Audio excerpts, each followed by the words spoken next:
Today, let's see how the refrigerator keeps things cold on the inside even when it's warm on the outside. And telling you the physics behind all these is Dr. Yunus Jerusha, an assistant professor of physics. Preservation of food by keeping food cold once was a complicated ordeal. Today, we take refrigeration for granted.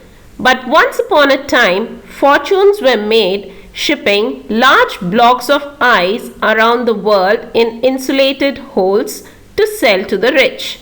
Every winter, wagon loads of ice from frozen rivers kept the ice houses of the wealthy well stocked, making it an incredible luxury. Most people resorted to canning, pickling, and salting their food to preserve it. If they were intent on keeping the food cold, they might rely on nearby rivers and springs, cold night air, or snow-packed cellars to keep things chilly. Jacob Perkins, a precocious inventor, saw the promise in his friend Oliver Evans's 1805 design of the refrigerator and began modifying it. This worked on the principles set by Benjamin Franklin and others earlier in the century. Receiving a patent on his own design in 1834, Perkins then persuaded a man named John Hague to construct the machine, and the refrigerator was born. Following Perkins' success in creating a functioning fridge, other inventors moved the device rapidly towards commercialization. This is Mr. Jacob Perkins, the one who brought refrigerator into our households. Refrigeration has been accomplished in a variety of ways over the course of history, but vapor compression refrigeration systems have become the preferred option thanks to their efficiency and reliability. So what exactly is refrigeration? Here we have the definition. It's the process of achieving and maintaining a temperature below that of the surroundings, the aim being to cool some product or space to the required temperature. It is the transportation of heat from one location to another location to lower the temperature in a controlled environment. The application of refrigeration is basically to preserve biodegradable products such as fruits, vegetables, meat and poultry products by storing them at cold temperatures. So how is this refrigeration attained? If you pour a little rubbing alcohol on your skin, it will feel cold, really cold.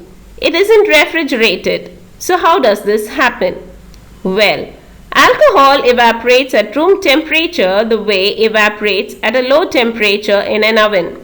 As it evaporates, it absorbs the heat on the surface of your skin, making your skin cooler.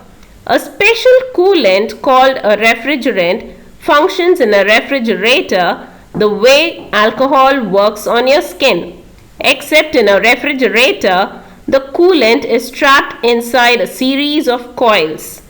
As it makes a circuit through them, it changes back and forth from a liquid to a gas. Let us get to know two terms, the refrigerator and the refrigerant, which help in accomplishing the act of refrigeration. Refrigerator is a heat engine in reverse in which work is done on a refrigerant in order to collect energy from a cold region and exhaust it in a higher temperature region, thereby further cooling the cold region. A refrigerant, on the other hand, is any body or substance that acts as a cooling medium by extracting heat from another body or substance. That is, they are mostly working fluids that undergo condensation and evaporation as in compression and absorption systems. The cooling effect in a refrigerator is achieved by a cycle of condensation and vaporization of the non-toxic, non-inflammable chlorofluorocarbon. It's denoted as CCl2F2. Chemically, it is called as difluoromethane. and commercially it's known as Freon 12.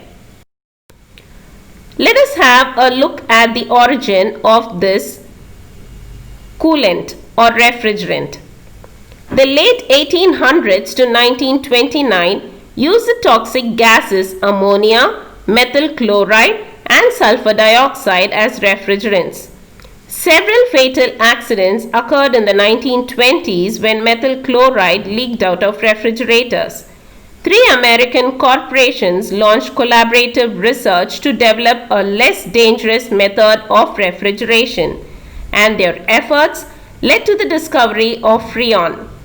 In just a few years, compressor refrigerators using Freon would become the standard for almost all home kitchens. But Freon emits chlorofluorocarbons which are very harmful for the ozone layer in our atmosphere.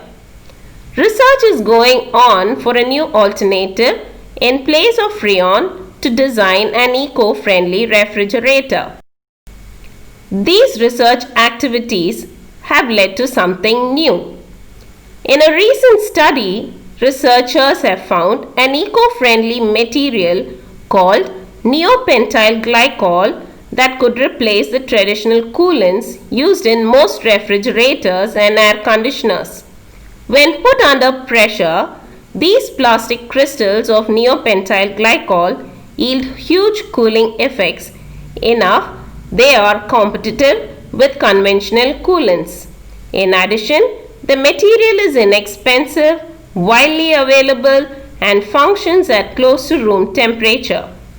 The research was published in the journal Nature Communications and the details of which are shown here. In order for refrigeration to be accomplished, certain assumptions are made. They are listed out here. Let's see what they are. The first assumption is the irreversibility within the compressor, evaporator and condenser are ignored. There are no frictional pressure drops. The refrigerant flows at constant pressure through the heat exchangers, which are the evaporator and condenser, and heat losses to the surroundings are ignored. Finally, compression process is isentropic, meaning the compression occurs at constant entropy. There are 2 important terms which specify a refrigerator. One is the ton of refrigeration, and secondly, we have what is called as the coefficient of performance. First, the ton of refrigeration.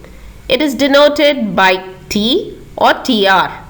It is the standard unit of the refrigerator. It is defined as the rate of heat transfer that results in the freezing or melting of 1 short ton of pure ice from 0 degrees Celsius in 24 hours. 1 ton is equal to 3.5 kilowatt. The second term, as I told you, is the coefficient of performance, abbreviated to COP. It is the ratio of the refrigerating effect, the desired output, in other words, to the input work required to produce the effect. The expression is given by COP is equal to output by input, and this COP value for a refrigerator is always greater than 1. Some of the specifications for a refrigerator are mentioned here. They are the cooling capacity, which varies from a minimum of 0.5 ton, the cooling space, the refrigerant, overall dimension, the insulation, and the voltage range. A typical refrigeration cycle can be explained by means of a pressure volume diagram or a PV diagram. Essentially, a vapor compression refrigeration system is a system that uses liquid refrigerant in a closed system which circulates the refrigerant through 4 stages in which it is alternately compressed and expanded, changing it from a liquid to a vapor. As this change happens, heat is either absorbed or expelled by the system, resulting in a change in temperature of the surrounding air that is passing over the unit's components.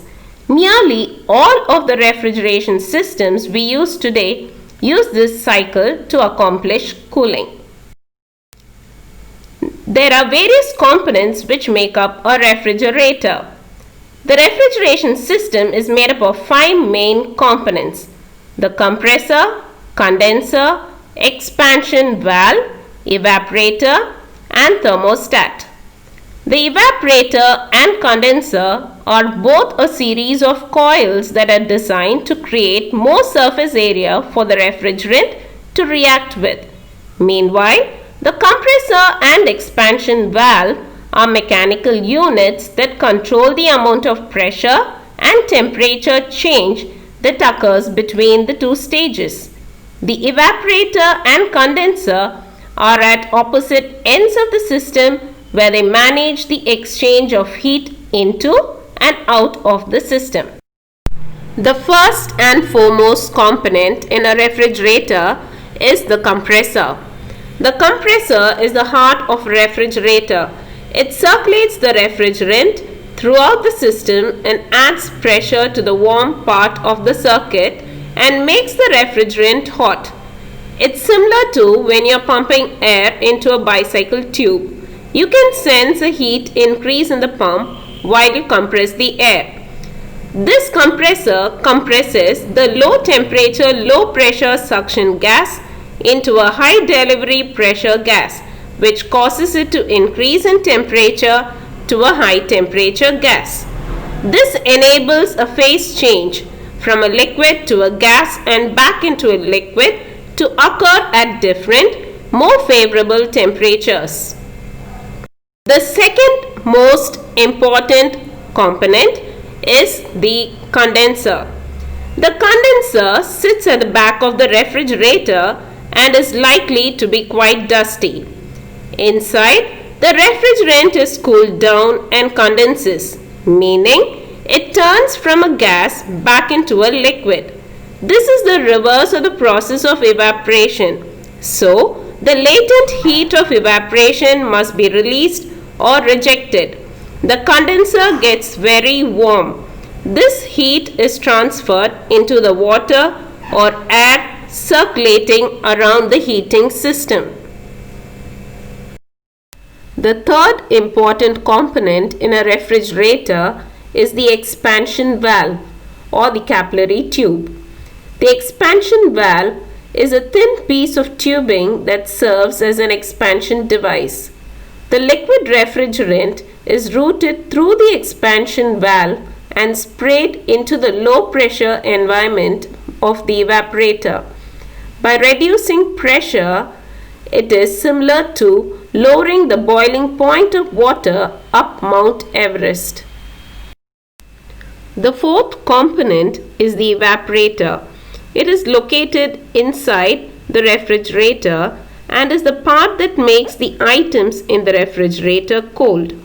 As the refrigerant turns from a liquid into a gas through evaporation, it cools the area around it, producing the proper environment for storing food. This normally requires much heat and therefore the evaporator becomes very cold, drawing in the required heat from its surroundings. The fifth component is the thermostat. When the sensor senses that it's cold enough inside a refrigerator, it turns off the compressor. If it senses too much heat, it switches the compressor on and begins the cooling process again. All the components we had just seen work together for the refrigeration process to work well in a refrigerator. Let us see the operation of the refrigerator in 6 steps. Step 1. Outside the refrigerator, the compressor does work on the freon gas, increasing the pressure of the gas, and the temperature thereby also increases following the ideal gas law. Step 2. The high pressure, high temperature freon gas enters a coil on the outside of the refrigerator. Step 3. Heat Q flows from the high temperature Freon gas to the lower temperature air of the room surrounding the coil. Heat loss makes the high pressure gas to condense to a liquid. Here, Freon molecules' motion decreases and intermolecular attractions are formed. There is an exothermic phase transition occurring in the gas. Step 4. Liquid Freon in the external coil passes through an expansion valve into a coil inside the insulated compartment of the refrigerator. Liquid Freon is at a low pressure since it's expanded and at a lower temperature than the surrounding refrigerator air. Step 5. Heat is transferred from the high temperature area to the lower temperature area. Liquid Freon absorbs heat from inside the refrigerator, causing the temperature inside the refrigerator to be reduced. Breakage of intermolecular bonds due to absorbed heat occurs in the liquid Freon, allowing the endothermic vaporization process to occur. And the last, step 6, is when all the Freon gas changes to gas, the cycle starts all over. There are advantages to the refrigeration system we had just seen.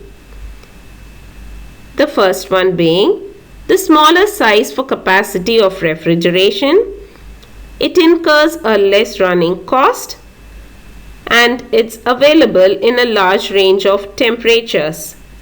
There is a high coefficient of performance and it's less complex in design and operation. We have some disadvantages too, such as the high initial cost. There is a leakage of the refrigerant since it's harmful in the form of CFCs and HCFCs. There is a depletion in the ozone layer contributing to a greenhouse effect.